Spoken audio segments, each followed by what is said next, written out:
Now, once again, Raymond Arroyo. Welcome back to The World Over. He has written 30 books and countless columns, and he's been making us laugh for decades. From his days as a high school class clown to his Pulitzer Prize winning commentary for over 30 years at the Miami Herald, there is nothing Dave Barry can't make funny.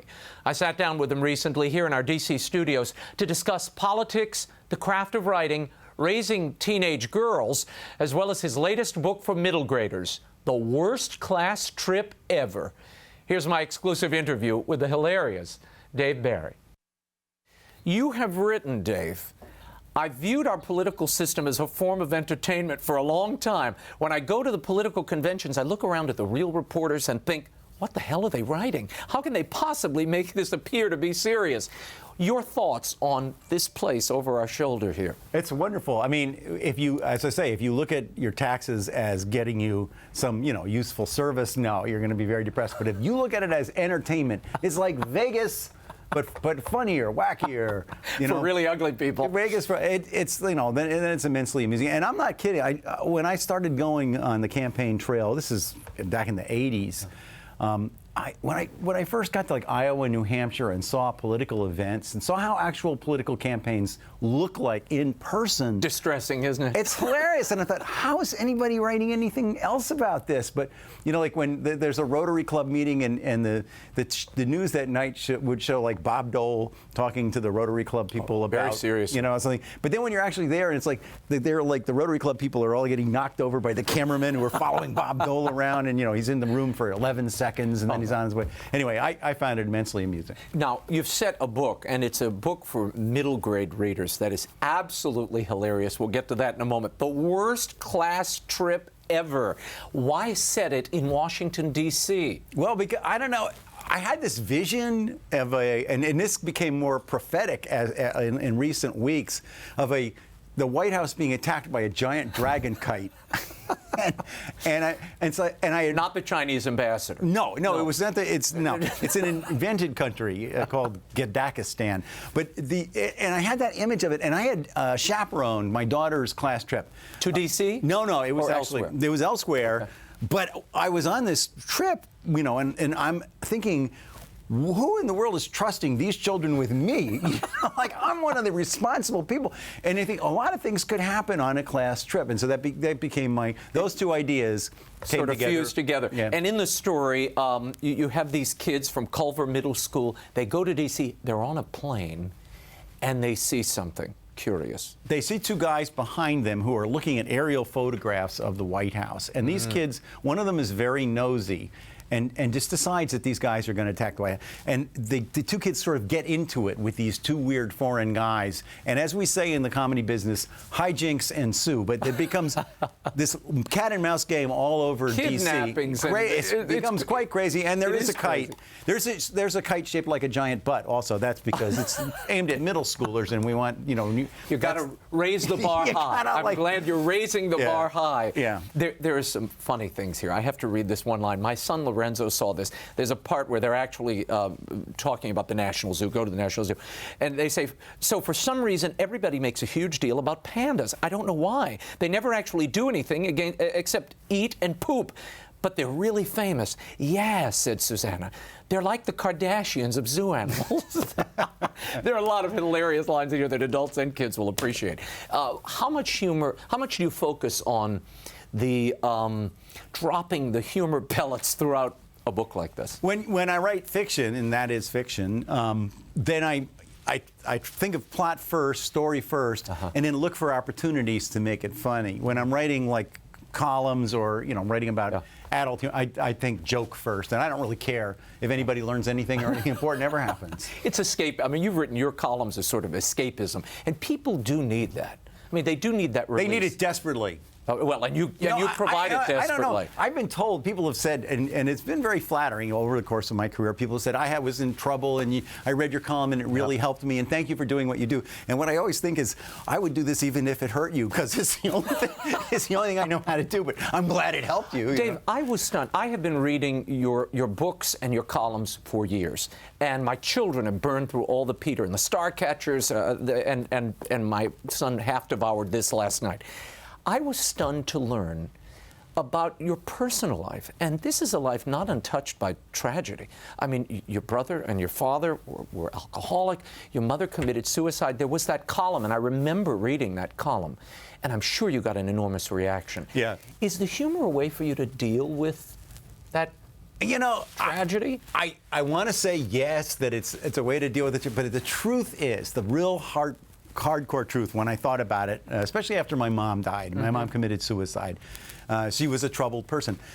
It really wasn't an escape. The humor was sort of a central part of my family, bad times and good times. My parents were very funny people, and nobody was funnier than my mother. She was dark, and she had her dark space and everything, but she was a hilarious person. And you said that's where you really got the humor vein from. My mom used to, like, I'll never forget, there was a pond near our house, and we used to go swimming, my sister. This is back in the 50s, when you let your kids go off swimming. Right. And, like today, you would follow them with a life and preserver. Have the gates around and you the had to have pond. a lawyer you'd buy in case you need to just sue the pond owner, and everything. But my mom would just, like, but I'll never forget, my sister and I going off, we're like, I'm 6, my sister's 8, we're going off to go swimming, and my mom opens the kitchen window and goes, "Don't drown, kids."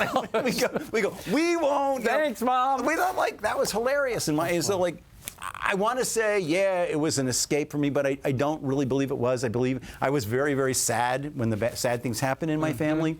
And I was glad that I had a sense of humor, but I had that before, and I didn't use it to avoid the truth. I don't think. Yeah, and it didn't darken your work. No, I mean, because I've been reading your stuff for years. It didn't. I mean, after that column came out, which is a very moving column. Thank you. That is a beautiful column, but it's very different, and it didn't change. It's not as if everything suddenly took a darker turn. But everyone's life, I'm sure your life as well. Pain comes to you, and and if you live long enough, a lot of pain will come to you. That's the nature of being a human being. And I kind of think that, everybody's got pain in their life, and most people have a sense of humor, which helps them cope with it, I guess.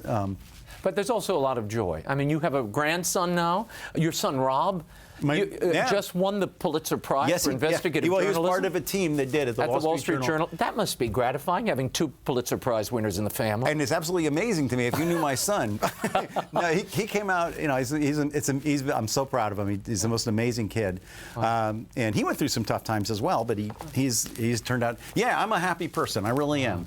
I wanted to talk about your daughter, Sophie. There was a book, You Can't Date Until You're 40, that you had that came out, I think, last year. It was, yeah.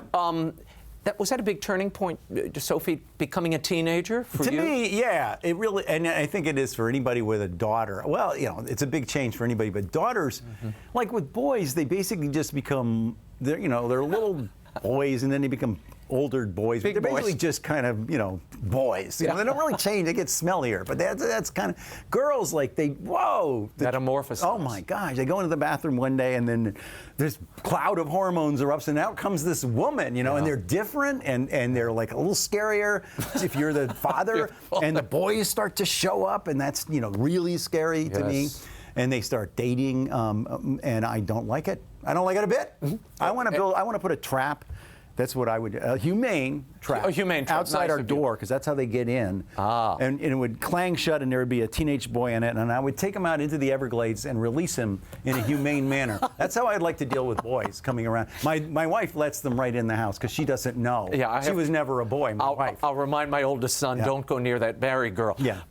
I want to get into a few questions. I'm launching this literacy initiative this year, and there's a series of questions I want to ask all authors.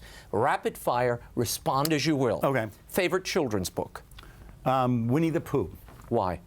Just because it's so whimsical. I mean, it was funny. It was like it's one of those rare books that's really little kids can get it, and grown-ups can find funny, and that's really difficult to do. Very rare. And kids even get the humor of it. I mean, it's amazingly funny when A.A. Milne was. And it's touching around the edges. It's yeah. Least favorite book? I would have to say my least favorite book would be Crime and Punishment. Too long. Right. I only picked. I could have also picked The Brothers Karamazov. Look at the length of the barrel. Exactly. Right. I like a nice short book with not that many and wide spaces between the lines. The story that helped you find your path and the one life lesson that you remember from it. Man, that's heavy. I know it. You can think. We can edit. I'm thinking. Okay, this isn't really a direct answer, Okay.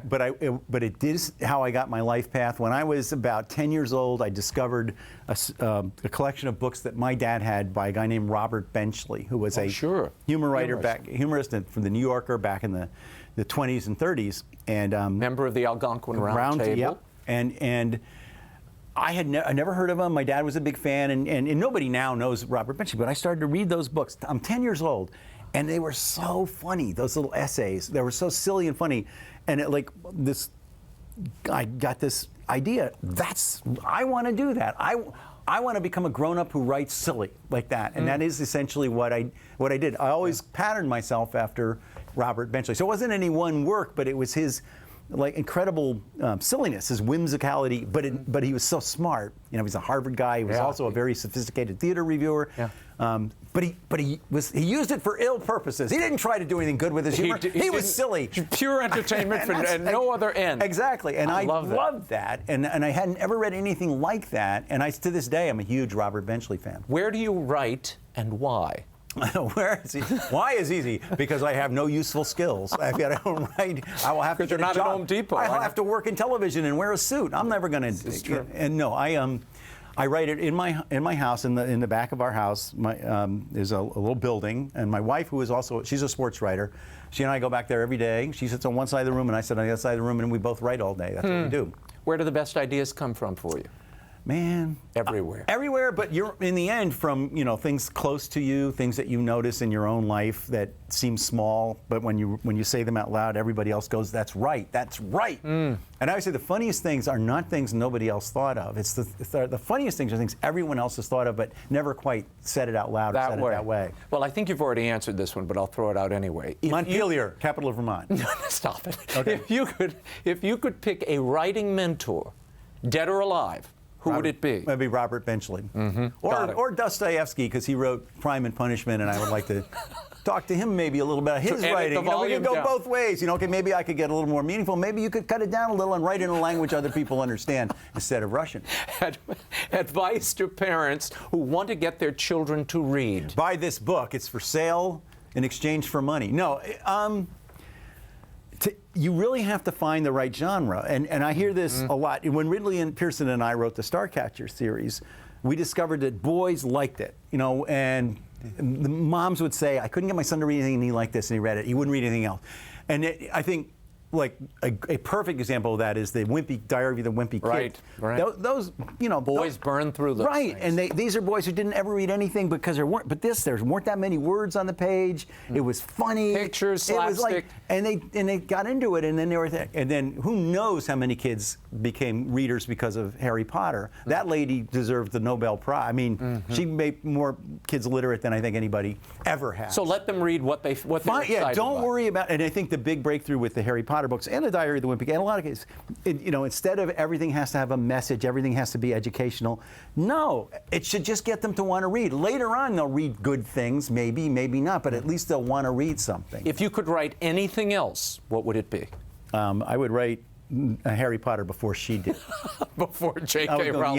Steal it from the other side of the I'd go back in time, and that would be my idea, and then we'd be having a different conversation today, I'll tell you that right now. My son wanted me My helicopter would be waiting for me right there. Right on top of the I'd be hovering. Capitol. No, I could afford the fuel to have it just hover. And just pop out with a bridge. We could break this window. We wouldn't care. We're Harry Potter. That'll be We're rich. The second worst class trip here to D.C.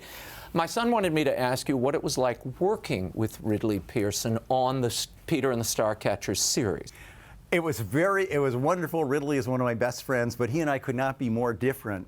Did you work together? Were you in the same room? No, we were not. We would plot the book in the same room. We would work out the plot, and there was a lot of hilarious arguing. And at one point, I yelled at Ridley once, and I was not kidding, and I was mad at him. I said, "A mermaid would not do that." Like I knew what a mermaid would do. We had that kind of argument. But then when we had the plot, we were, he was in St. Louis and I was in Miami, and you would write your chapter, send it to the other guy. He would change it any way he wants, send it back, and we called it ping pong. You know, we'd go back and forth, the same chapter until we were both happy with it. So you would both work on the same chapter, or one of us would write chapters? it based on which characters were in it. Certain characters were his, certain were mine. If it was yours, you wrote the chapter, but then you sent it to the other guy. He could do whatever he wanted. So in the end, it became both of our voice was part of it. But Ridley is, like I always say, if there's a type before type A, that's Ridley. He's extremely organized, and I'm not. So it was, you know, Ridley, good yin and yang. When we were on book tour together, I'd be the one say, "What do we do now? What city are we in?" Where, you know, and Ridley would always know, you know. There's an hilarious breakdown in the story of Soviet adventures. Ridley and I went to Russia, which I won't recount now, but the worst class trip ever. It's in bookstores everywhere. Dave Barry, what a pleasure. I enjoyed it. Thank you. We'll have you back. And good luck with your book. Well, I'm going to send it to you for I'll blurb it. I'll blurb it right now. That's how dishonest we are. Best children's book I ever read.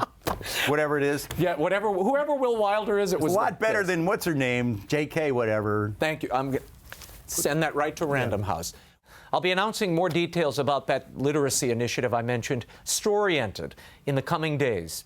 In the meantime, if you are a librarian or an educator with a list of must-read books or tips for getting kids to read, contact me at Raymond@RaymondArroyo.com. Put books in the subject line. I'd love your help to promote literacy and good stories that last a lifetime. Again, I'm at Raymond@RaymondArroyo.com.